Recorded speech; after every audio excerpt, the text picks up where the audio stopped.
Good morning students.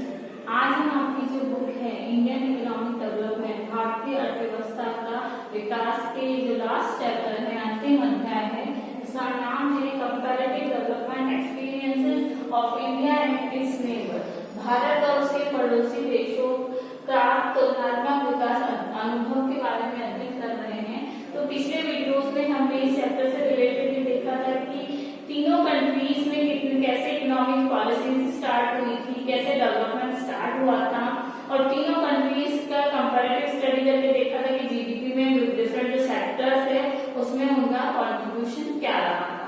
आज हम देखेंगे जो मानव विकास सूचकांक है, human indicators of human development है, मानव विकास के जो संकेतांक है, उन तीनों कंट्रीज से कंपैरेटिवली स्टडी करके हम देखेंगे कि तीनों की मानव विकास में क्या स्थिति है। ह्यूमन इंडिकेटर्स में उनकी जो वहाँ के रहने वाले लोग हैं, वहाँ की इनकम है, डेथ रेट है, चाइल्ड डेथ रेट है, मर्टलिटी डेथ रेट है, ये लाइफ एक्सपेक्टेंसी है, सभी चीजें इंक्लूड की जाती हैं। तो यहाँ पर एक टेबल है जिसमें इन सभी चीजों के बारे में डिस्क्राइब किया और लिखा गया है, जो कि 2015 से 18 तक के 2015 से 18 तक के डेटास हैं शो करता है। तो सबसे पहले हम देखते हैं कि जो ह्यूमन डेवलपमेंट इंडेक्स की जो वैल्यू है, मानव विकास जो सूचकांक होता है, उसका वर्ल्ड के कंपैरिजन में उन्होंने कितना कंट्रीब्यूशन है तो वो हम देखते हैं। तो सबसे पहले देखते हैं कि जो इंडिया है, इंडिया का जो मानव विकास सूचक है उसका मूल्य जो है, वैल्यू जो है वो 0.647 है, चाइना का 0.758 है और पाकिस्तान का 0.560 है। तो कंपैरेटिवली हम देखें तो जो ह्यूमन इंडेक्स मानव विकास सूचक की जो मूल्य है उसमें चाइना सबसे आगे है, मतलब वो वहाँ के लोगों के मानव विकास के लिए काफी कुछ करता है, या विकास संबंधी मानव विकास संबंधी उसने काफी पॉलिसीज बना रखी है कंपैरेटिवली भारत और पाकिस्तान में। पाकिस्तान की सबसे कम है और भारत की उससे थोड़ी ज्यादा है। इसके अलावा हम देखते हैं पूरे वर्ल्ड लेवल पे मानव विकास की स्थिति के अनुसार उनको रैंक दिया जाता है। हर कंट्रीज को रैंक दिया जाता है कि वहाँ पे वहाँ की कंट्री की कैसी कंडीशंस हैं ह्यूमन डेवलपमेंट के मामले में। तो उस रैंक के तौर पर हम देखेंगे क्योंकि एसडीआई के बेस पे, ह्यूमन डेवलपमेंट इंडेक्स के बेस पर बेस्ड है, तो हम देखेंगे इंडिया का जो रैंक है वो 129 है, चाइना का 85 है और पाकिस्तान का 152 है। तो हम देखेंगे भारत और पाकिस्तान अभी बहुत पीछे है मानव विकास की स्थिति में सुधार लाने में, क्योंकि भारत का रैंक तो 129 है जबकि पाकिस्तान का 152 है और चाइना का 85 है। मतलब कंपैरेटिवली चाइना में मानव विकास के लिए बहुत ज्यादा वर्क किया जाता है और वर्ल्ड में उसकी स्थिति भी बहुत अच्छी है मानव विकास के संबंध में, ह्यूमन डेवलपमेंट के संबंध में। अब इन तीनों कंट्रीज में लाइफ एक्सपेक्टेंसी एट बर्थ, जन्म के समय जो जीवन जीने की प्रत्याशा होती है, मतलब एक बच्चा जब बर्थ लेता है, जन्म लेता है, तब उसकी क्या है जीवन प्रत्याशा है, लाइफ एक्सपेक्टेंसी है, उसके बारे में देखेंगे। इंडिया में जो ये है 69.4 इयर्स है, वर्षों में है ये कितने वर्ष जीता है, 69.4 इयर्स है। चाइना में 76.7 इयर्स है, पाकिस्तान में 67.1 ईयर है। मतलब चाइना में लोग ज्यादा, उनकी जो ईयर्स है ज्यादा होते हैं, ज्यादा जीवन जीते हैं भारत और पाकिस्तान के कंपैरिजन में। भारत और पाकिस्तान में ज्यादा अंतर नहीं है, भारत में 69.4 है, पाकिस्तान में 67.1 है। फिर भी पाकिस्तान की स्थिति थोड़ी भारत से ज्यादा चिंताजनक है। और एडल्ट लिटरेसी रेट, जिसमें कि 15 वर्ष से अबाउ जो लिटरेसी होती है, 15 वर्ष की आयु से अबाउ जो एज होती है, उससे जो साक्षरता दर है वो भारत में 6.5 है। मतलब बहुत ही कम जो बच्चे होते हैं वो प्राइमरी एजुकेशन से ऊपर जा पाते हैं, हायर एजुकेशन या उससे ऊपर की एजुकेशन ले पाते हैं, क्योंकि चाइना में 7.9 है और पाकिस्तान में 5.2 है। तो कंपैरेटिवली ह्यूमन इंडेक्स के मामले में, ह्यूमन डेवलपमेंट के मामले में चाइना भारत और पाकिस्तान से कहीं ज्यादा आगे है। अब हम जीडीपी की बात करें, जीडीपी में पर कैपिटा इनकम, प्रति व्यक्ति आय क्या है, तो भारत की जो आय है वो 6829 है, 6829 है, जबकि चाइना की 16,217 16,270 और पाकिस्तान की 5,190 है। तो देखेंगे कि भारत और पाकिस्तान की तो बहुत ही कम प्रति व्यक्ति आय है, जबकि चाइना की बहुत ज्यादा प्रति व्यक्ति आय है दोनों देशों के कंपैरिजन में काफी ज्यादा है। पीपल्स बिलो पॉवर्टी लाइन, गरीबी रेखा से नीचे जीवन यापन करने वाले जो लोग हैं, यहाँ पे थोड़ा डेटा में वेरिएशन है। भारत में 2011 से संबंधित आंकड़े हैं 2011 से, जहाँ पे 60.4% जो पीपल है वो बिलो पॉवर्टी लाइन है, जबकि चाइना में सिर्फ 7% है, जो कि 2018 के डेटा से रिलेटेड है। 2018 के जो डेटा है उसके अकॉर्डिंग सिर्फ चाइना में 7% ऐसे लोग हैं जो बिलो पॉवर्टी लाइन है, जबकि भारत में देखेंगे 60%, 60% है, और पाकिस्तान में 46.4% है, जो कि 2011 के डेटा के अकॉर्डिंग ही है। तो कंपैरेटिवली देखा जाए तो चाइना आगे तो बिलो पॉवर्टी लाइन लगभग हम मान सकते हैं नहीं के बराबर है। गरीबी रेखा से जो नीचे लोग जीवन यापन कर रहे हैं वो करीबन नहीं के बराबर है, केवल 7% है। पाकिस्तान में 46.4% है, जबकि भारत में पाकिस्तान से कहीं ज्यादा है। मतलब पाकिस्तान गरीबी रेखा से नीचे जीवन यापन करने वालों की लोगों की स्थिति सुधारने में काफी हद तक सफल रहा है भारत की अपेक्षा।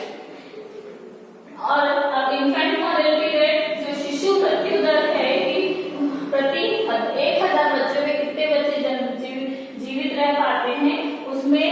इंडिया की जो है 29.9% और चाइना की 7.4%, पाकिस्तान की 57.2%। मतलब पाकिस्तान की स्थिति बहुत ज्यादा खराब है कि वहाँ पे जनरल लेते ही बच्चों की जो मृत्यु दर है वो काफी ज्यादा है भारत और चाइना के मुकाबले। चाइना में काफी कम है, मतलब चाइना में मानव विकास की स्थिति बहुत ज्यादा इन देशों के मुकाबले अच्छी है। इसके अलावा इन्फेंट मैटरनल मॉर्टेलिटी रेट, जो मातृत्व मृत्यु दर होती है प्रति 1 लाख जन्म पर, कि प्रति 1 लाख जन्म पर भारत में 174 महिलाओं की मृत्यु हो जाती है, चाइना में केवल 27 है, पाकिस्तान में 178 है। तो कंपैरेटिवली हम स्टडी करें तो चाइना भारत और पाकिस्तान से मानव विकास की स्थिति में काफी अच्छा है, काफी बेहतर स्थिति में है। पाकिस्तान की स्थिति भारत से काफी थोड़ी कम अच्छी है, लेकिन गरीबी रेखा से नीचे जीवन यापन करने के मामले में उसकी स्थिति भारत से अच्छी है। तो कुल मिला के मानव विकास की स्थिति में, मानव विकास के संकेतांकों के रूप में भारत और पाकिस्तान को भी बहुत ज्यादा काम करना बाकी है। और इनमें तो केवल बाहरी जो संकेतांक है उन्हें दिया गया है, लेकिन जो कुछ इंडिपेंडेंट इंडिकेटर्स होते हैं, स्वतंत्र संकेतांक होते हैं, उनको नहीं जोड़ा गया है। उन्हें भी जोड़ा जाए तो हम पाएंगे कि मानव विकास की दिशा में हमें कितना काम करना है। स्वतंत्र संकेतांकों में इंडिपेंडेंट इंडिकेटर्स ले सकते हैं कि जो पीपल राइट्स है, नागरिकों के अधिकार का जो कॉन्स्टिट्यूशनल संरक्षण होना चाहिए उसकी सीमा कितनी है, कि कॉन्स्टिट्यूशन में जो राइट्स प्रदान किए गए हैं उसका कितना हम प्रोटेक्शन कर पाते हैं, लोगों को कितने अधिकार मिल पाते हैं, उसकी सीमा कितनी है। न्यायपालिका में स्वतंत्रता के लिए संवैधानिक संरक्षण की सीमा कितनी है, कि हमारे जो जुडिशियल है पोर्शन है या जुडिशरी है वो कितना इन प्रोटेक्शन को करने में या कितना इनको दिलाने में सफल रहती है। इसके अलावा इनके जो इंडिपेंडेंसी को प्रोटेक्शन देने में हमारे जुडिशरी सिस्टम में कितना सक्सेसफुल हो पाया है। इन इंडिकेटर्स को तो हम इंक्लूड ही नहीं कर पाते हैं। अगर हम इंक्लूड करें तो हमें देखना होगा कि कितनी स्थिति भारत और पाकिस्तान की इन दिशा में हमें सुधार करने की आवश्यकता है। और इन उपायों की अगर हम इन इंडिकेटर्स को, जो इंडिपेंडेंट इंडिकेटर्स है, उसको इसमें इंक्लूड नहीं करेंगे तो हम रियल ह्यूमन डेवलपमेंट, जो वास्तविक मानव विकास है, उसको अच्छे से नहीं जान पाएंगे। और जो हमारा ह्यूमन डेवलपमेंट इंडेक्स की जो हम बात करते हैं, विश्व में उसकी स्थिति की जब बात करते हैं, वो एक इनकम्प्लीट सा माना जाएगा और इसकी जो यूजफुलनेस है, इसकी जो पारदर्शिता है, वो उसमें थोड़ी कमी रह जाएगी। तो हमें कोशिश करनी होगी कि जो इंडिपेंडेंट इंडिकेटर्स को बाकी दूसरे इंडिकेटर्स के साथ भी शामिल कर सकें। अब हम आपके देखते हैं डेवलपमेंट पॉलिसीज एंड रेगुलेशन की जितनी भी जो तीनों कंट्रीज का जिसकी हमने कंपैरेटिव स्टडी की है, चाइना, पाकिस्तान एंड इंडिया, उसकी जितनी भी पॉलिसीज बनी है, उन्होंने जितना भी अपनी कंट्री के डेवलपमेंट के लिए वर्क किया है, उनका एक हम इवैल्यूएशन देख लेते हैं, मूल्यांकन देख लेते हैं कि किस प्रकार का उनकी कंट्री में प्रोग्रेस रहा और कितना उनको करना जरूरी है या आगे उनको क्या एफर्ट्स करने चाहिए। तो किसी भी कंट्री की डेवलपमेंट पॉलिसीज को हमें अपनी कंट्री के एक मार्गदर्शन या गाइडलाइन के तौर पे देखना चाहिए, या उससे हमें कुछ ना कुछ सीख या नॉलेज ग्रहण करनी चाहिए। कि हमें ये देखना चाहिए कि किसी भी कंट्री की क्या इकोनॉमिक पॉलिसीज हैं, उससे हम क्या सीख सकते हैं, कैसे हमें अपनी कंट्री के लिए डेवलपमेंट पॉलिसीज बनानी है। विश्व के डिफरेंट भागों में जितने भी रिफॉर्म प्रोग्राम स्टार्ट किए गए थे, जितने भी सुधार कार्यक्रम लागू किए गए थे, और उनके स्टार्ट होने के पश्चात ये देखा गया था कि जितने भी जो नेबरिंग कंट्रीज हैं उसकी जो इकोनॉमिक सक्सेस है, आर्थिक जो सफलता है, उससे हमें जो सीख ग्रहण करने के लिए आवश्यक है कि उससे कुछ नॉलेज हमें लेने के लिए जरूरी है कि हम उन कंट्रीज की सक्सेस और फेलियर के बेसिक रीजंस को समझे, उनके पीछे के मूल कारणों को अच्छे से जान ले, समझ ले कि हमें उन्होंने सक्सेस मिली तो ऐसी क्या पॉलिसीज बनाई कि उन्हें सफलता मिली, कि हमें भी अपनी कंट्री में उन पॉलिसीज को या उन तरीकों को एक्सेप्ट करना चाहिए, मानना चाहिए। और अगर फेलियर मिली, विफलता मिली, तो क्यों मिली, इसके पीछे क्या रीजंस है, तो हमें इससे ये नॉलेज मिलेगी कि हमें क्या चीज नहीं करनी है। और यह भी हमें जानना जरूरी है कि उनकी जितनी भी एक्टिविटीज है, उनके जितने भी एक्टिविटीज को चरणों में, जितने भी चरणों में स्टेप्स में उन्होंने लागू किया है, क्योंकि कोई भी इकोनॉमिक पॉलिसी जब बनाते हैं तो जो डायरेक्ट लागू नहीं होते, स्टेप बाय स्टेप वो लागू की जाती है। तो जितने भी चरणों से लागू किया गया उनके बीच में डिफरेंस क्या रहा, उनके बीच में विभेद या अंतर क्या रहा कि कितने ड्यूरेशन के बाद उन्होंने अपनी पॉलिसीज को लागू किया। तो इससे भी हमें क्या है, हमें नॉलेज मिलती है कि हमें किस तरह से हमारी कंट्री के लिए इकोनॉमिक पॉलिसी बनानी है। इसके अलावा जो हर कंट्री के डेवलपमेंट प्रोसेस होता है वो बिल्कुल अलग अलग होता है, जो कि अलग अलग तरीकों से पूरा किया जाता है। जैसे चाइना में रिफॉर्म प्रोग्राम स्टार्ट हुए थे 1978 में हुए थे, पाकिस्तान में 1988 में हुए थे और इंडिया में 1991 में हुए थे। लगभग सेम ड्यूरेशन ईयर्स में हुए थे। और वो हमें देखना है कि जितने भी रिफॉर्म प्रोग्राम्स जो लागू होते हैं वो लागू होने से पूर्व, सुधार पूर्व और सुधार पश्चात, जो रिफॉर्म प्रोग्राम्स लागू होने के पश्चात की अवधि में कितनी उपलब्धियां रही, कितने अचीवमेंट्स रहे और कितनी फेलियर रहे, विफलताएं रही, उसका हमें एक शॉर्ट में एनालिसिस करना है, संक्षिप्त में मूल्यांकन करना है। जैसे करना चाहिए ताकि हमें भी ये नॉलेज रहे कि हमें किस तरह से अपनी कंट्री को आगे बढ़ाना है, किस तरह से अपनी कंट्री के जीडीपी में अपनी कंट्रीब्यूशन को बढ़ाना है। तो जैसे चाइना में जितने भी स्ट्रक्चरल रिफॉर्म्स हुए, संरचनात्मक सुधार हुए, उसको करने के लिए जो वर्ल्ड बैंक था या IMF ने बहुत सारी सहायता दी थी। IMF इस अंतर्राष्ट्रीय मुद्रा कोष, इंटरनेशनल मॉनेटरी फंड, जो कि वर्ल्ड लेवल पे इकोनॉमी क्या धन देने में, ऋण देने में हेल्प करता है। वर्ल्ड बैंक भी देता है और इंटरनेशनल मॉनेटरी फंड भी देता है। तो उन्होंने जितने भी स्ट्रक्चरल रिफॉर्म्स हुए, उन्होंने चाइना की जो पार्ट है रिफॉर्म्स में, तो उनके लिए कोई भी ऑब्स्टिकल नहीं था, कोई भी बाउंडेशन नहीं थी। और जबकि इंडिया और चाइना के लिए, इंडिया और पाकिस्तान के लिए IMF और वर्ल्ड बैंक ने बहुत सारी कंडीशंस रखी। इंडिया की कंडीशन के बारे में हम हमारे पिछले चैप्टर्स में पढ़ चुके कि उन्होंने बहुत सारी कंडीशंस रखी थी ऋण देने के लिए, जो भारत में बैलेंस ऑफ पेमेंट की समस्या आ गई थी। तो इन्होंने भी थोड़ा बहुत पक्षपात किया कि जो देश बहुत ही कमजोर स्थिति में थे उनके ऊपर बहुत सारी कंडीशंस लगा दी और बाकी कंट्रीज को रिलायबिलिटी दे दी। तो उनके लिए जो दूसरी कंट्रीज थी, जैसे चाइना जैसी कंट्रीज थी, उनके लिए रिफॉर्म प्रोग्राम लागू करना इजी हो गया, जबकि इंडिया और पाकिस्तान जैसी कंट्री के लिए बहुत मुश्किलें आई थी। और चाइना के जितने भी तत्कालीन जो उस टाइम के जो माओ लीडर्स थे, उनके द्वारा जितनी भी पॉलिसीज बनाई जा रही थी वो उतनी सक्सेसफुल नहीं हो पाई थी, क्योंकि उस समय जो चाइना की थी वो इकोनॉमिक ग्रोथ बहुत ही स्लो हो रही थी, क्योंकि इंडस्ट्रियलाइजेशन के अभाव में, लैक ऑफ इंडस्ट्रियलाइजेशन के कारण वो वहाँ के जो लीडर्स थे, प्रेजेंट जो इस समय के लीडर्स थे, वो उतने सेटिस्फाइड नहीं हुए थे। तो उन्होंने ये फील किया कि जितनी भी डिसेंट्रलाइजेशन है या इंडिपेंडेंसी है, विकेंद्रीकरण है या आत्मनिर्भरता है, सेल्फ डिपेंडेंसी है या फॉर्मेशन है जो भी है उसके बहिष्कार पर आधारित आर्थिक विकास माओवादी दृष्टिकोण में विफल रहा था, क्योंकि उन्होंने जो पॉइंट ऑफ व्यू अपनाया था चाइना में माओवादियों के पॉइंट ऑफ व्यू ना, वो इकोनॉमिक डेवलपमेंट अच्छे से नहीं कर पाया था, जिसके कारण से वहाँ पे उन्होंने बहुत सारे एक्सटेंसिव लैंड रिफॉर्म्स करने की कोशिश करी, बहुत ही व्यापक स्तर पे भूमि सुधार कार्यक्रमों को अपनाया, सामुदायिकीकरण किया, कलेक्टिवाइजेशन किया, उन्होंने वो great leap forward programme start किया, GLF जिसे नाम दिया गया था, जिसके बारे में हम पहले पढ़ चुके हैं। और उसके बाद भी चाइना में जो थी 1978 में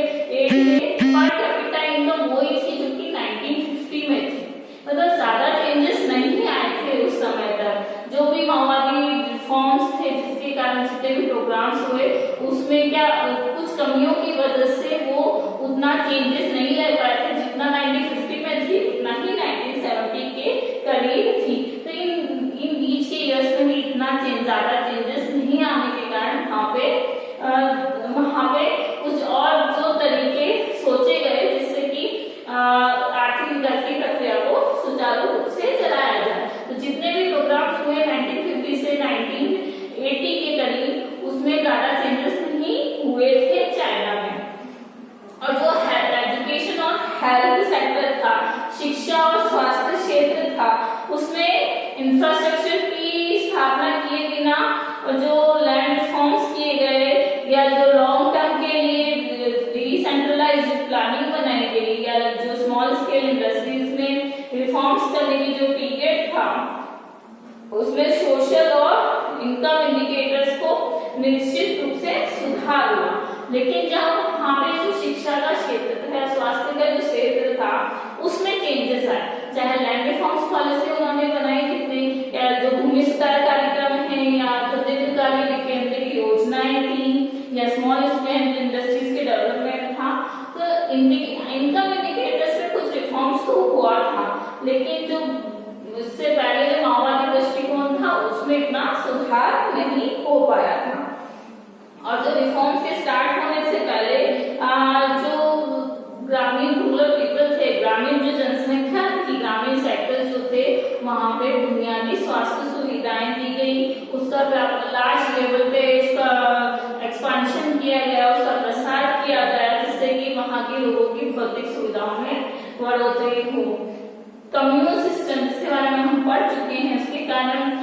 जो खाद्यान्नों की जो फूड ग्रेन्स है उसमें समानतापूर्ण वितरण आया, क्योंकि हमने पढ़ा था कि कम्यूनल सिस्टम में एक पूरी कम्युनिटी लैंड पे सभी मिलकर वर्क करते थे और उससे जो इनकम होती थी वो खुद रखते थे, मतलब लैंड को लोगों में डिस्ट्रीब्यूट कर देते थे, उस लैंड से जितनी इनकम होती थी वो आपस में वो खुद उसका यूटिलाइजेशन करते थे। इससे क्या होता था, लैंड का इक्वल डिस्ट्रीब्यूशन होता था और इक्वल इनकम होने के कारण उनकी जो हेल्थ फैसिलिटीज है, दूसरी फैसिलिटीज है, इनकम में इंक्रीज होता था। एक्सपर्ट्स का मानना है, विशेषज्ञों का मानना है कि हर एक रिफॉर्म पहले छोटे स्तर पर लागू किया जाना चाहिए, बाद में बड़े लार्ज लेवल पे लागू किया जाना चाहिए। तो एक्सपर्ट चाइना में यही चीज फॉलो की गई थी कि जितने भी रिफॉर्म प्रोग्राम स्टार्ट किए गए पहले उसे स्मॉल स्केल पर, छोटे स्तर पर लागू किया गया, फिर बाद में उसे लार्ज स्केल पे या बड़े लेवल पे उसे लागू किया गया, जिससे कि जो प्रॉब्लम्स आनी थी वो स्मॉल स्केल पे आ गई, जिसमें उन्होंने सुधार कर लिया और फिर उसे लार्ज स्केल पे लागू किया। तो कुल मिला के जो चाइना है उन्होंने अपने रिफॉर्म्स प्रोग्राम को स्टार्टिंग में उनकी समस्या आई, लेकिन धीरे धीरे उसमें इम्प्रूवमेंट करने की कोशिश करी। और जो डिसेंट्रलाइजेशन रूल था उसके प्रयोग में भी, केंद्रीय शासन के प्रयोग में इकोनॉमिक है, सोशल पॉलिटिकल पोस्ट की सफलता तथा सक्सेस और फेलियर का भी उन्होंने असेसमेंट किया जा सके, ऐसी उन्होंने पॉलिसीज बनाई थी। जैसे उन्होंने उसके लिए हमें दे सकते कि जब छोटे छोटे भूखंडों को कृषि के लिए उन्होंने तो बड़े व्यक्तियों को दिए, तो इससे लोग क्या हो गए, साधन संपन्न हो गए, समृद्धशील हो गए, क्योंकि जो कम्युनल सिस्टम अपनाया था उसमें जो जिन लोगों के पास लैंड नहीं थी उन्हें लैंड दी गई, जिससे उनके इनकम हुई और वो सक्सेसफुल हुए या उनके पास इनकम में इंक्रीज हुआ, साधन वृद्धि हुई। तो इसके थ्रू हम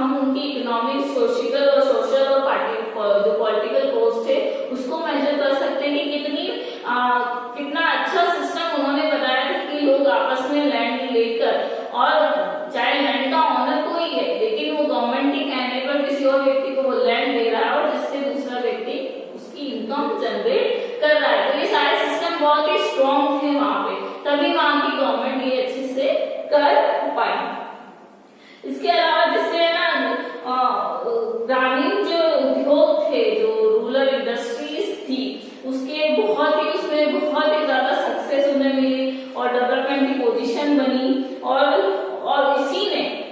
आगे की जो कंडीशंस थी, आगे की जो पॉलिसीज थी, उसको बहुत ही मजबूत आधार बनाया, मजबूत बेस क्रिएट किया, जिसने आगे की इकोनॉमिक पॉलिसीज को बनाने। इसके अलावा बहुत सारे विद्वानों ने, बहुत सारे एक्सपर्ट्स जो थे, बहुत सारे एजुकेशनिस्ट जो थे, उन्होंने बहुत सारे एग्जाम्पल्स दिए जो चाइना में रिफॉर्म्स के लिए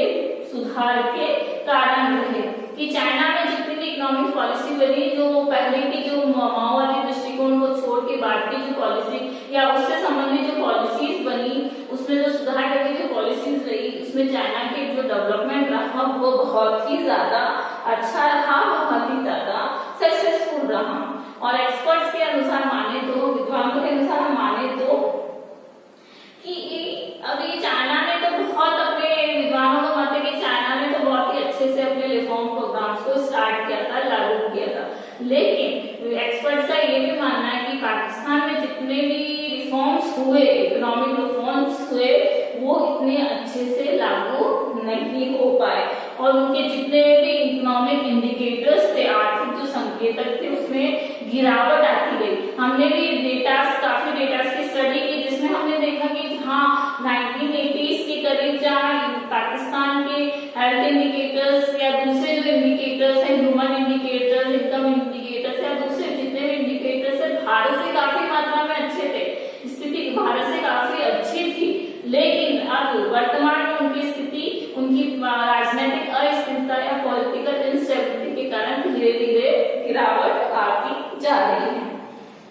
1980 की तुलना में पाकिस्तान में जीडीपी थी या उन दूसरे सेक्टर्स की जो ग्रोथ रेट है वो अब कम है, 2000 या 1990 के दशक में कम होती जा रही है, धीरे धीरे उनकी जीडीपी भी कम होती जा रही है। और ये जरूर है कि पाकिस्तान में जो international poverty, below poverty line है, उसके लिए उसके सकारात्मक सुधार रहे हैं, जिसकी पाकिस्तान में गरीबी रेखा से नीचे जीने वाले लोगों की संख्या भारत की अपेक्षा कम है। मतलब गरीबी रेखा से नीचे जीवन जीने वाले लोगों की स्थिति भारत के मुकाबले पाकिस्तान में ज्यादा सकारात्मक रही है, ज्यादा अच्छी रही है। परंतु फिर भी एक्सपर्ट्स का मानना है, जो गवर्नमेंट डेटा का पाकिस्तान में जो एक्सपर्ट यूज करते हैं, उनका कहना है कि फिर भी वहां पर गरीबी बढ़ रही है। बिलो पॉवर्टी लाइन लोगों की संख्या सकारात्मक है, डेटा तो ये कहते हैं, लेकिन वहां के जो गवर्नमेंट डेटा का यूटिलाइजेशन करते हैं जो भी एक्सपर्ट्स, उनका मानना है कि वहां पे धीरे धीरे गरीबी जो पॉवर्टी है वो बढ़ती जा रही है। जहाँ 1960 में उनका जो निर्धनता अनुपात था 40% है, वो धीरे धीरे कम हो रहा है, लेकिन जो एक्सपर्ट्स है उनका मानना है कि बढ़ रहा है। 1980 में वो 25% ही हो गया था, पर प्रेजेंट टाइम में वो बढ़ रहा है। 1960 में 40% पाकिस्तान में पॉवर्टी लाइन से नीचे थे, लेकिन 1980 तक आते आते 1980 तक आते आते वो कितना हो गया था, 25% हो गया। लेकिन प्रेजेंट 2000 के करीब 2020 चल रहा है, अभी 2020 तक वहां पे जो पॉवर्टी है वो धीरे धीरे इंक्रीज होती जा रही है, धीरे धीरे बढ़ती जा रही है। तो मतलब पाकिस्तान की इकोनॉमिक ग्रोथ बढ़ने की बजाय गिरती जा रही है। एक्सपर्ट्स ने, एजुकेशनिस्ट ने पाकिस्तान की इकोनॉमी की ग्रोथ रेट की कमी और जो निर्धनता है, पॉवर्टी है, उसके लिए उसके बेसिक रीजंस कुछ माने हैं, जिसके बारे में उन्होंने डिस्क्राइब किया कि पाकिस्तान की इकोनॉमी क्यों गिर रही है या पॉवर्टी क्यों बढ़ रही है, इसके पीछे उन्होंने कुछ रीजंस बताए हैं। तो उसमें हम सबसे पहला रीजन ये देखते हैं कि जो उनका एग्रीकल्चर सेक्टर है, उसमें जो ग्रोथ रेट है या जो फूड रेट की सप्लाई है, खाद्यान्नों की जो पूर्ति है, और उसके जो टेक्नोलॉजिकल चेंजेस हैं, जो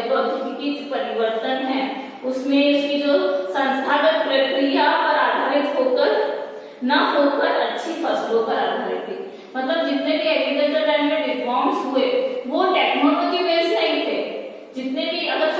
फसल अच्छी हुई तो वहाँ की इकोनॉमिक ग्रोथ अच्छी हुई, एग्रीकल्चर ग्रोथ अच्छी हुई। फसल खराब हुई तो इकोनॉमिक ग्रोथ भी खराब हो गई और डेवलपमेंट अच्छे से नहीं हो पाया। तो उनकी जितनी भी प्रोसेस, जिन्होंने एग्रीकल्चर सेक्टर में जो ग्रोथ रेट का जो प्रोसेस था वो टेक्नोलॉजी बेस्ड नहीं था, तकनीकी के विकास पे आधारित नहीं था, बल्कि फसल के आधार पे, क्रॉप्स पे बेस्ड होता था। तो सबसे पहला कारण तो ये रहा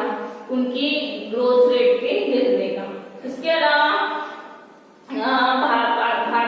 इसके अलावा हमने पहले के चैप्टर्स में पढ़ा था कि भारत को जो बैलेंस ऑफ पेमेंट की समस्या हुई थी, जब इसके लिए उसने IMF और वर्ल्ड बैंक से बहुत सारा लोन लिया था, ऋण लिया था। तो जब यहाँ पे इसका एक एग्जांपल लिया जा रहा है कि ऐसा लेने का पीछे रीजन क्या है, क्या फैक्टर्स काम करते हैं। तो जब विदेशी फॉरेन जब मनी को हम लेते हैं तो प्रत्येक देश के लिए एक अनिवार्य घटक होती है। फॉरेन मनी हर कंट्री को चाहिए होती ताकि वो अपने इकोनॉमिक डेवलपमेंट में अच्छे से उसकी यूटिलाइजेशन कर सके। पर हमें ये जानना भी नेसेसरी है कि इसे जनरेट कैसे किया जाए, इसे अर्जित कैसे किया जाए, क्योंकि इसके लिए हमें जरूरत होती है कि कोई भी जितने भी हम विनिर्मित उत्पादों का, मैन्युफैक्चर्ड प्रोडक्ट्स का यूज करते हैं उसको सस्टेनेबल एक्सपोर्ट द्वारा, जो धान्य निर्यात द्वारा विदेशी मुद्रा कमाने में समर्थ, तो चिंता की बात नहीं होती है। मतलब जितने भी हम हमारे देश में प्रोडक्शन कर रहे हैं, जितने भी प्रोडक्ट्स का मैन्युफैक्चरिंग कर रहे हैं, अगर वो सुस्थिर दिशा में धान्य विकास की स्थिति के साथ हमारे एक्सपोर्ट्स को बढ़ाए, हमारे निर्यातों को बढ़ाए, तो हमारे एक्सपोर्ट्स बढ़ेंगे तो क्या होगा, हमें फॉरेन मनी मिलेगी, और फॉरेन मनी मिलेगी तो हमारे कंट्री के डेवलपमेंट में हम उसका अच्छे से यूटिलाइजेशन कर सकते हैं। तो फिर हमारे कंट्री को डेवलपमेंट करने में कोई टेंशन नहीं होनी चाहिए, कोई चिंता की बात नहीं होनी चाहिए, क्योंकि हमारे जैसे जैसे हमारे एक्सपोर्ट बढ़ेंगे हमारी फॉरेन इनकम जनरेट होती रहेगी। भारत अगर अपनी फॉरेन इनकम को जनरेट करने में सक्सेसफुल रहता तो जो भारत को बैलेंस ऑफ पेमेंट की समस्या आई थी, जिसके लिए उसे वर्ल्ड बैंक और IMF से लोन लेना पड़ा, वो नहीं लेना पड़ता या कम मात्रा में लेना पड़ा। तो हमें ऐसा काम करना होगा कि हमें हमारे एक्सपोर्ट बना लेंगे। लेकिन पाकिस्तान में जो फॉरेन करेंसी आती है, विदेशी मुद्रा आती है, वो उस कंट्री के जो मिडिल ईस्ट कंट्रीज में रहने वाले जो माइग्रेंट्स होते हैं, जो मिडिल मध्यकालीन जो पूर्वी देश के में जाते हैं लोग, वहाँ पे जो माइग्रेंट्स होते हैं और वहाँ उनको जो इनकम मिलती है वो सोर्स है पाकिस्तान में फॉरेन मनी का, कि उनके जो मिडिल ईस्ट कंट्रीज में जाने वाले माइग्रेंट्स उन्हें फाइनेंशियल हेल्प करते हैं और उन्हें फॉरेन मनी मिलती है। तो इनकी जो फॉरेन मनी है वो बहुत ही, उसकी इनकम बहुत ही अनसर्टेन होती है, उससे मिलती है, या फिर उसके जो अनसर्टेन एग्रीकल्चर प्रोडक्ट्स है उसके एक्सपोर्ट से मिलती है। क्योंकि हमने अभी पढ़ा कि जो पाकिस्तान का एग्रीकल्चर ग्रोथ है वो टेक्नोलॉजी बेस्ड न होकर वो क्रॉप्स पे बेस्ड होता है, अच्छी फसल के उगने पर बेस्ड होता है। तो वहाँ पे जो फॉरेन मनी मिलती है वो या तो मिडिल ईस्ट कंट्रीज के उनके माइग्रेंट्स से मिलती है, या जो अनस्टेबल जो एग्रीकल्चर प्रोडक्ट्स हैं उसके एक्सपोर्ट से मिलती है। ज्यादा प्रोडक्ट्स हुए तो दे दिए, नहीं हुए तो नहीं एक्सपोर्ट किया, तो उससे इनकी जो फॉरेन इनकम है, वो फॉरेन जो मनी है उनको कम मिलती है और वो फॉरेन मनी को जनरेट नहीं कर पाते। तो इससे क्या होता है कि उनको फॉरेन डेब्ट पर डिपेंडेंट रहना पड़ता है, विदेशी मुद्रा पर उनको निर्भर रहना पड़ता है, और साथ ही साथ जो पुराने ऋण लिए होते हैं, पुराने डेब्ट होते हैं, उसको चुकाने में भी बहुत सारी प्रॉब्लम्स का सामना करना पड़ता है। तो बेसिकली पाकिस्तान में फॉरेन मनी इजीली जनरेट नहीं होती है। इसीलिए पिछले कुछ इयर्स में पाकिस्तान अपनी इकोनॉमिक ग्रोथ को अच्छे से करने में या प्राप्त करने में सफल नहीं रहा है, इतना सक्सेसफुल नहीं हुआ है। और इसीलिए उसकी बेसिक रीजंस पॉलिटिकल इंस्टेबिलिटी रही, जो राजनीतिक अस्थिरता रही। हम भी न्यूज में सुनते हैं, जो हमारे न्यूज़पेपर से उसमें पढ़ते हैं कि कितना अनसर्टन है वहाँ की पॉलिटिकल सिस्टम और कितना उनको प्रॉब्लम्स का सामना करना पड़ रहा है। तो